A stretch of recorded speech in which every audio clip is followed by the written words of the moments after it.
As usual, I usually try to start off with noticing things that concern other people and trying to explain the political intricacies of what's really happening with what I get told because I've got good contacts and with what I've learned from unravelling stuff because like you, I used to get really angry about the slightest thing. The thing is, the public tend to go about the politics with a passion. You voted for Brexit because you wanted sovereignty, didn't want two lots of government. You saw the moral code in why we should be away from something so autocratic as something that creates rules and rules and rules all the time. Politicians tend to be more pragmatic, and they have to be to a point because they're working in an environment where every day they're coming face to face with people on opposite sides of the house who disagree with them. Now, unless you want it to go like Eastern European parliaments where they're having a fisticuffs, that does actually crack me up when they're lamping each other in parliament. Unless you want us to go down that route, they have to have a cordial behaviour with each other in order to get through a working day. And of course, with some major issues in politics, a cross-party consensus is valuable. Everybody can come together, say, on the grooming gangs. People could come together on other issues like farming. And I know that, Nigel Farage and Rupert Lowe particularly has attracted an awful lot of interest from both big parties about his attitude towards farming.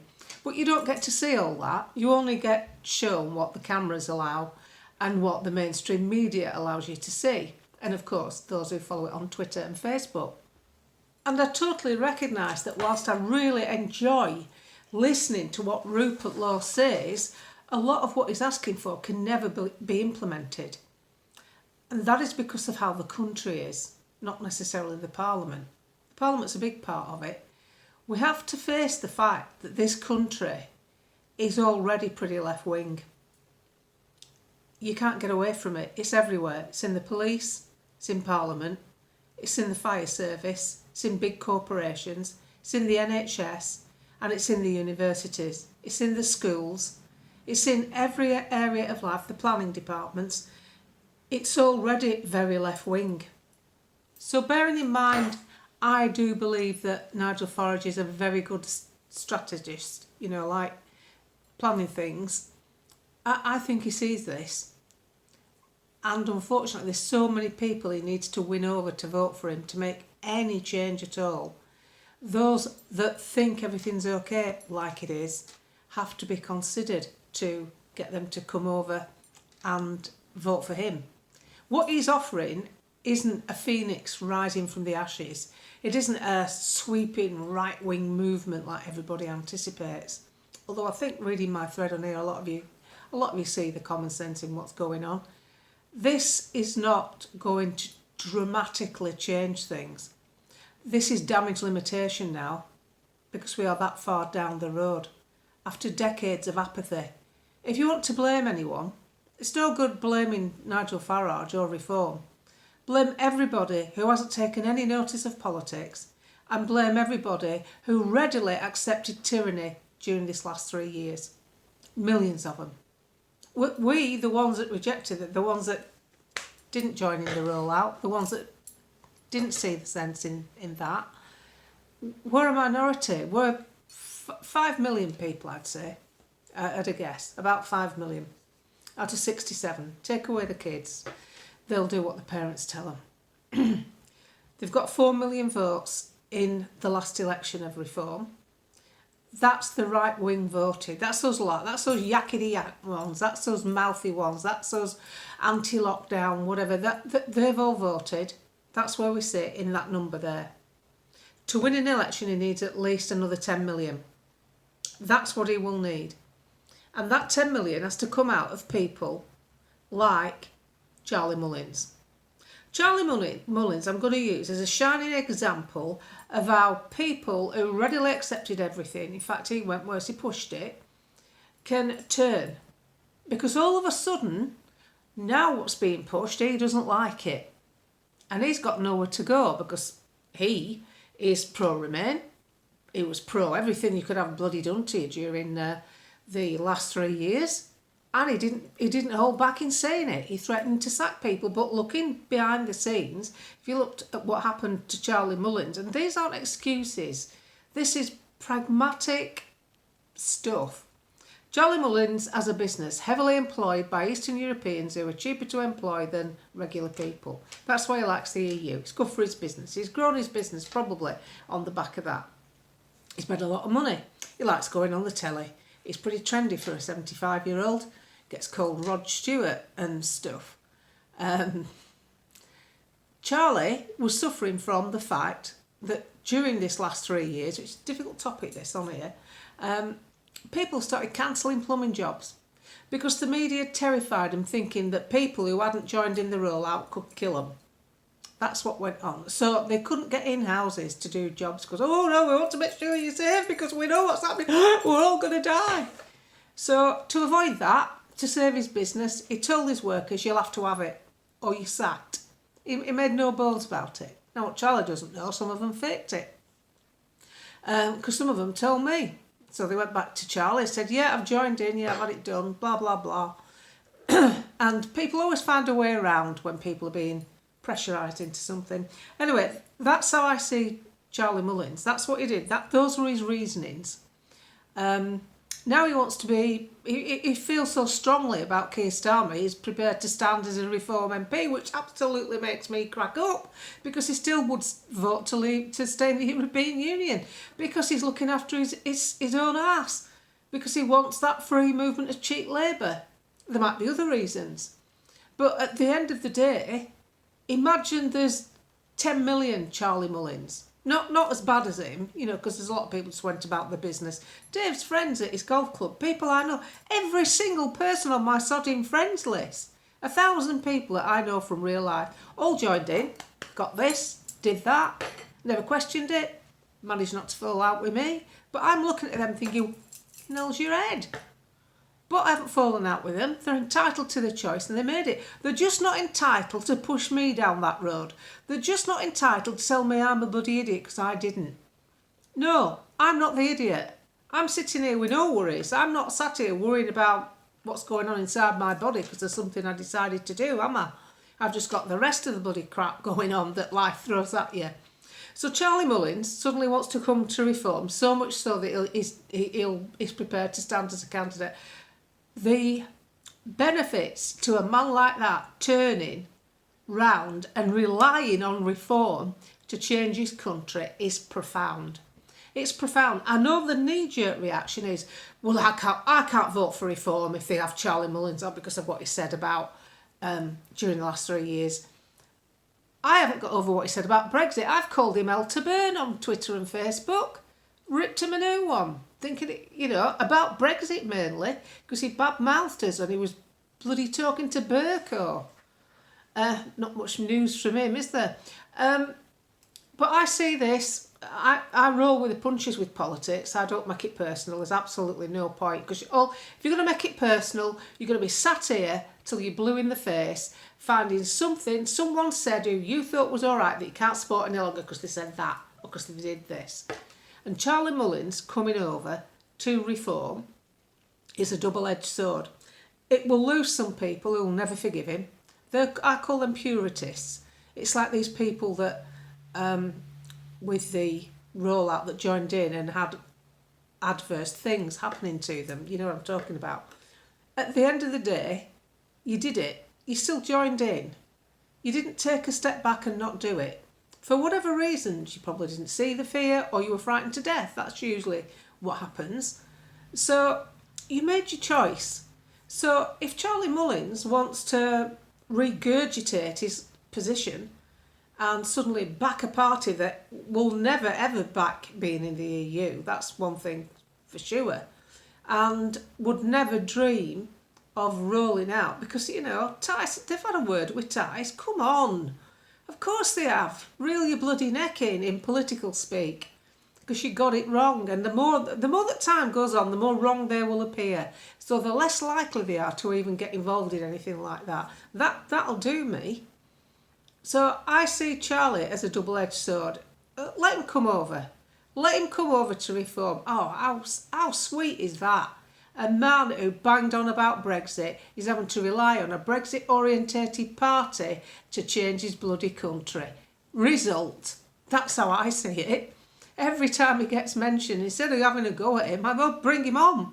Because I don't think deep down he'll be a bad bloke. I just think he made some shit choices. Choices I'd never have made. I would never have done that to my staff, no matter how much bloody business I were losing.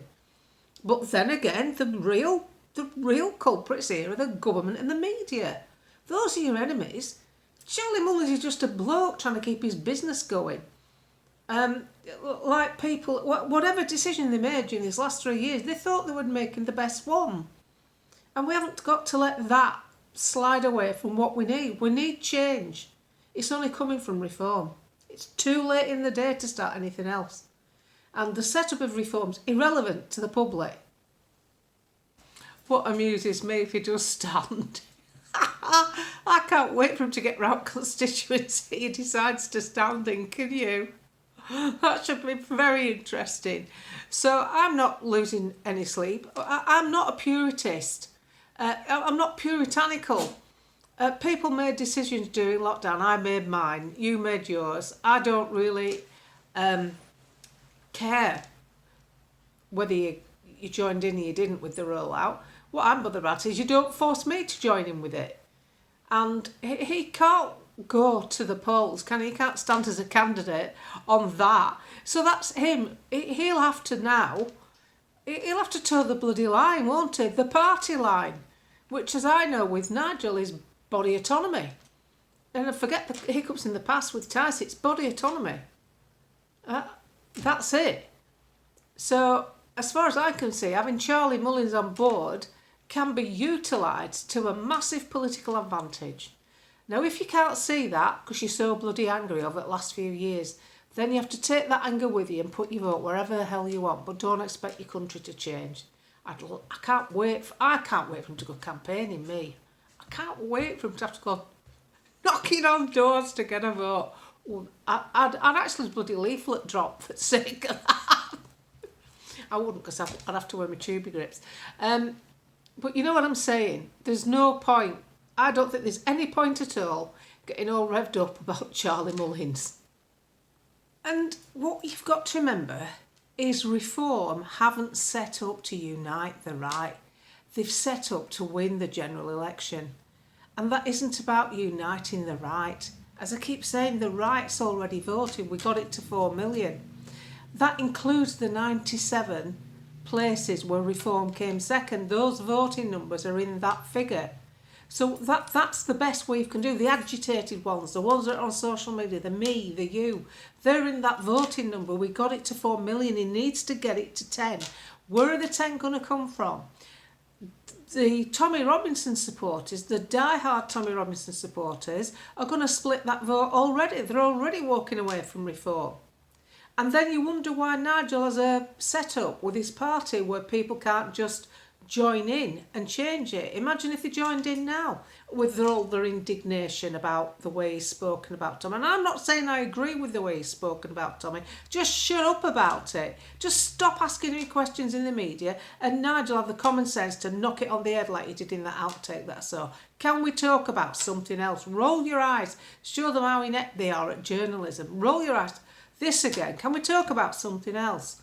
Because that's what journalists do. They get the politician on, tell them they're going to talk about policy, whatever it is they want to promote, and then slap them with a question they don't really want. Well, slap them back. That's what I would do. So just imagine if Reform wasn't set up the way it is, where you have to go through the management, the people who subscribe to the party can get a posse together and decide that they want a different leader. Imagine if it was set up in a way that Ben Habib insists on. Then right now, there's a bloody good chance that the people who are upset with Nigel enough not to vote for him, that loyalties cannot be, they can't split between supporting Tommy or it's an either or for them. They could actually have an effect where Reform will just be toast now, because they could join the party and ask for a new leader. And Rupert Law is not the leader. Not now. No, he's not ready. He's too new.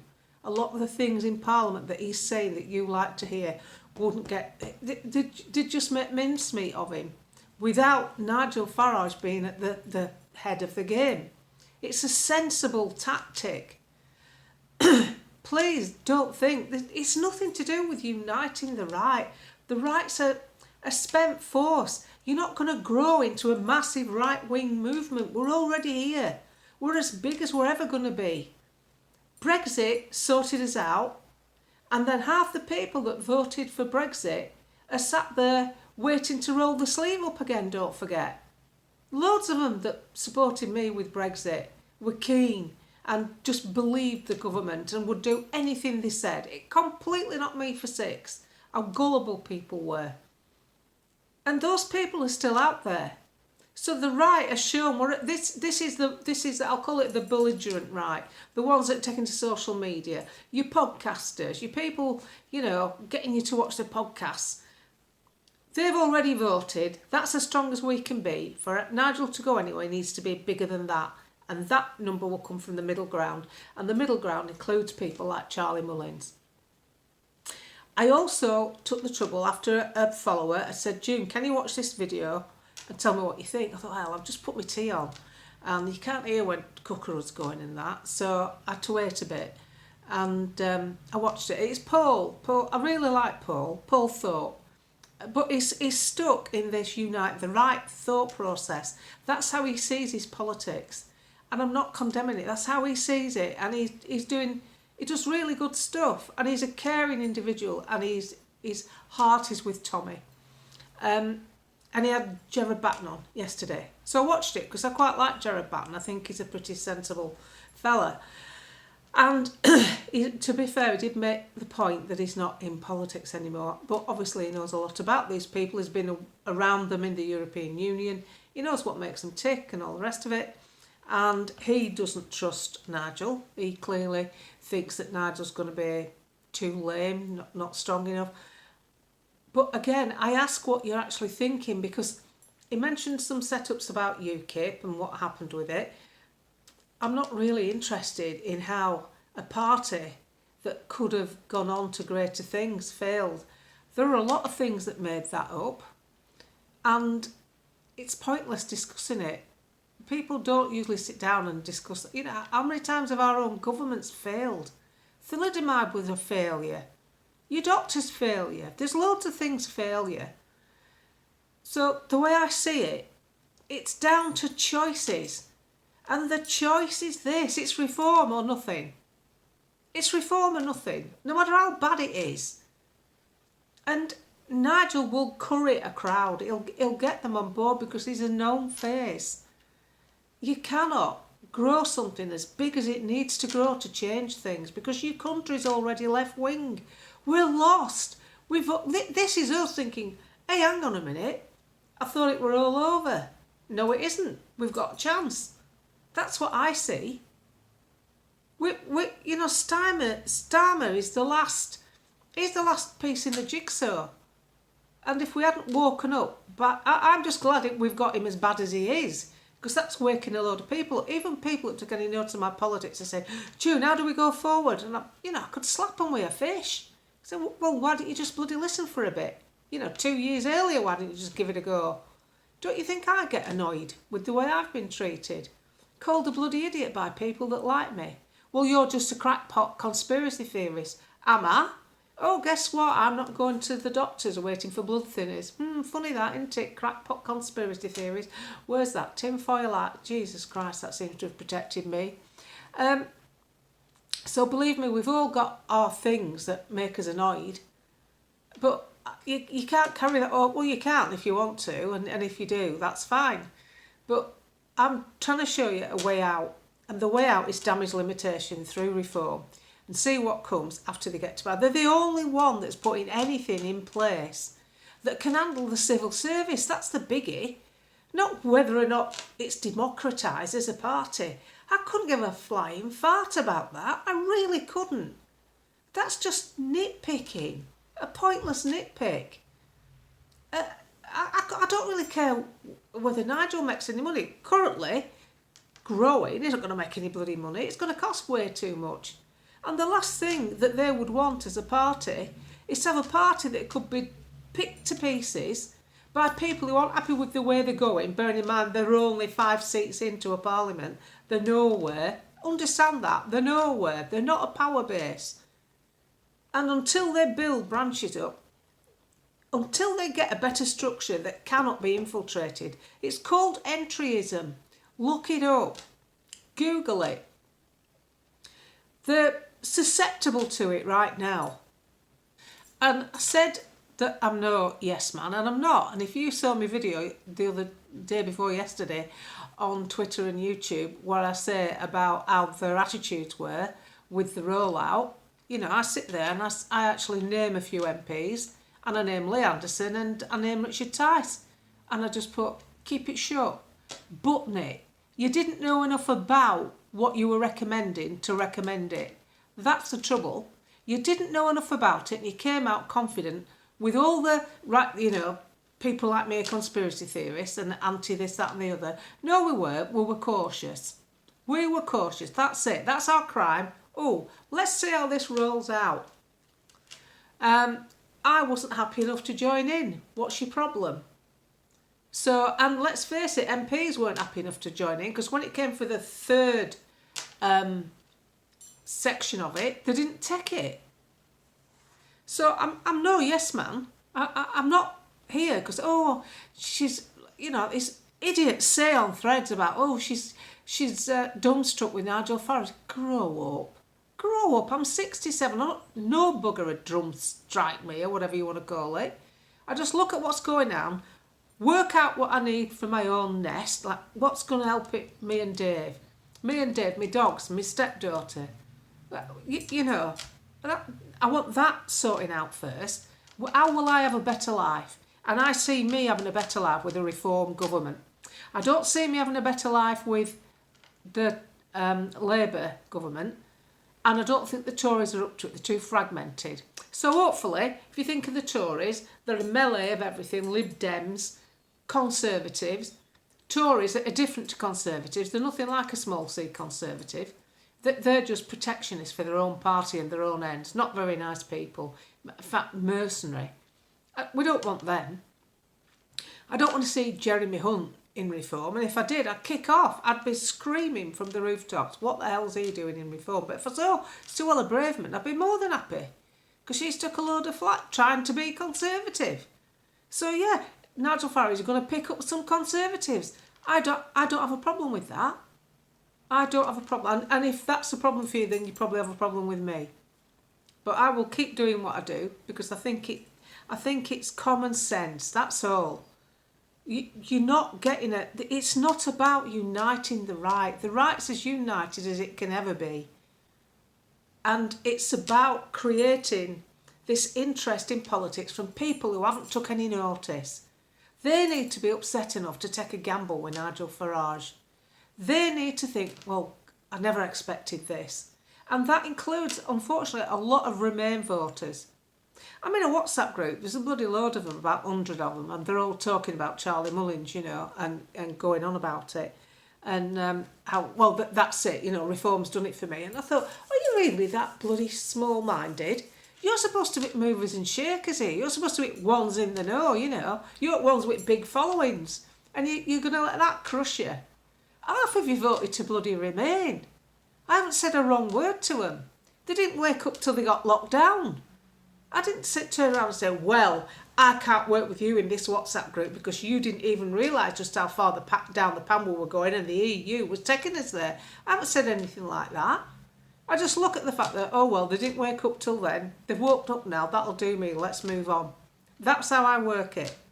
Otherwise, you'll just be arguing all day, permanently disappointing everybody you come across, and then you'll sit back when it comes to 2029 and you'll wonder who the hell to vote for. And then you have to look for the hidden agendas. Why are people so quick to criticise reform? What if they're planning to start another party up? And what they'd really like to do is put you off that party to drag you to this party. Because what they've got in mind for their new party, whatever it is, won't get the middle ground that Nigel Farage is hunting on. They won't attract them, they'll only attract us. So we can get us away from Nigel Farage and then we can support them when they're set up. Good luck with that.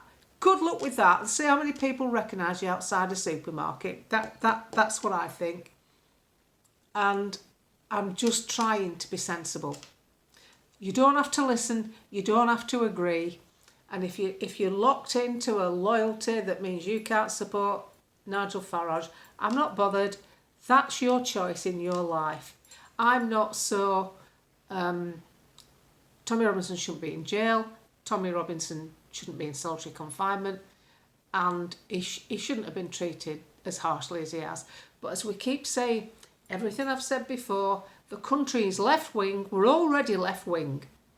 The judiciary, the parliament, the institutions, the universities, the schools, the NHS, the fire service, the police. Do you need any more examples of how we are like really sliding down this abyss? And someone's put a safety net out. It's called reform. Now you can either jump on the net and scramble back up, or you can argue as you fall down. That's how I see it. We can do a lot of good here. You know how you like Matt Goodwin? And he's only young, he can take it forward. So I would back reform for selfish reasons. I won't change. If you got Charlie Mullins, I don't really care. I don't care what Charlie Mullins is doing with his life. I don't have anything for or against it. I'm over how he treated Brexiteers. I'm over how he treated... I mean, there's one particular bloke. He's had really dire effects since he joined in the rollout. And obviously he's banging on about it. But I saw some of his tweets about people who didn't want to join in the rollout. They weren't very nice. They weren't very nice at all, calling us bloody idiots, and we were the problem. But now something adverse has happened to him. He's currying sympathy. That's just people. That's just people. So I do what I do. Looking forward to going on David Starkey. But we're not talking about politics. We're talking about the country after the war and how it got built back up, and fortitude and Britishness and stuff that we respect about the country that people are trying to deny us. So I'm looking forward to that.